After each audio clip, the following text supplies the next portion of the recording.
ይገርማል። ይሄን ባላ ወደ ለመናገር ኢትዮጵያ ቤት እንደሚከበር ግን አላውቅም። ይባል በስርዓት ያው የሚከበረው የድንግል ማርያም ነው። ይሄ ግን ይኖራል። እኔ ገጥሞኝ አያውቅም። ለመጀመሪያ ጊዜ ግን የማከብረው እውነት ለመናገር ዘካርያስን ያበሰረው ቅዱስ ገብርኤል ትልቅ በስርዓት ነው። እመቤታችን ድንግል ማርያምን ገብርኤል ሲያበስራት እኮ ምሳሌ አድርጎ የጠቀሰው ዘካርያስና ኤልሳቤጥን እኮ ነው።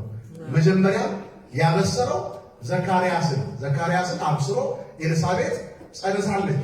ወደ ድንግል ማርያም ሲመጣ ወደ ዘካርያስ ቤት እንዴት እንደተላከ ወደ ኤልሳቤጥ እንዴት እንደተላከ ምሳሌ አድርጎ ያንን የፈጸመ እግዚአብሔር ያንቺን ይፈጽማል እያላት ከኤልሳቤጥ እንድትማር ነበር ድንግል ማርያምን የሚነግራት ምሳሌ አድርጎና እኔም ይህንን በዓል ቅዱስ ገብርኤል ዘካርያስን ያበሰረበትን በቤተ መቅደስ በዓል ለማክበር እውነት ዘካርያስን የሰላም ድምፅ ይዞ የመጣው ለካህኑ ከሰማይ የእግዚአብሔር መልአክ የፍቅር ቃል ይዞ የመጣው ቤተ ክርስቲያናችን እንደዚሁ ዛሬ ካህናቱ የፍቅር ቃል የሚሰሙበት የሰላም ቃል የሚሰሙበት እግዚአብሔር ያድርግልን። አሜን። ከመታረድ ከመሞት እግዚአብሔር ይጠብቅልን። አሜን።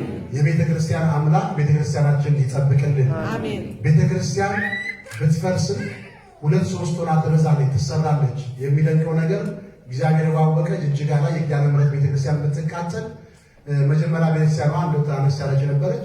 ሰፋ ተደርጎ በ2 ዓመት ምን የመሰለ ካቴድራል ተሰራ። የማን ተአምር ነው? እግዚአብሔር ተአምር።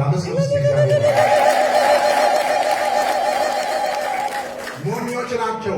እንዴት ሰው ቤተክርስቲያንን አቃጥሎ የሚጨርስ መስሎት እንዴት ይጀምራል? የማይጀመር ነገር አንዳንድ ጊዜ እኮ ሰው ሊያልቅልኝ ይችላል ብሎ ነው አንድ ነገር የሚጀምር። እንኳን ሊጨርሰው ሊያጋምሰው ሩብም ሊያደርስ የማይችለውን ነገር እንዴት ይጀምራል? ሰው ሞኝ ነው። እና ቤተክርስቲያን ቢቃጠል ገና ወደፊት ብዙ ቤተክርስቲያን እንደሚሰራ ዓለምን በቤተ ክርስቲያን እንደምትጠቀለቅ የትንቢቱ ቃልም አለ። ክርስቶስም ተናግሯል።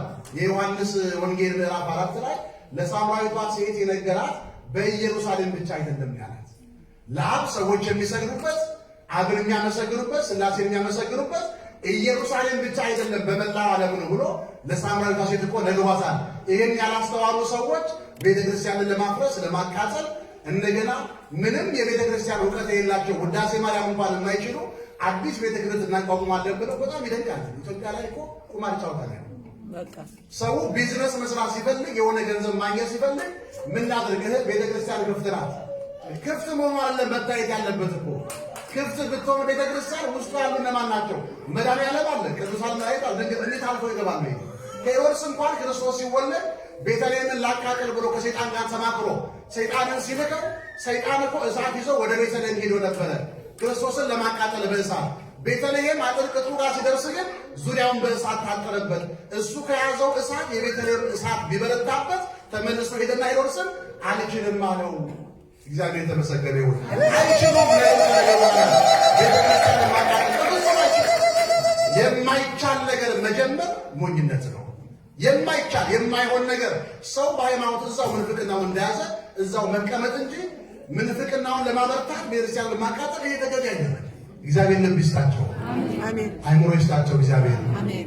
እኔም እዚህ መጣሁኝ እንጂ አጋጣሚ ከአባታችን ጋር ስናወራ ነበር። እኔም እዛ የኮሚቴው አንዱ ለዚህ ለተቃጠሉ ቤተክርስቲያን ከተዘጋጁ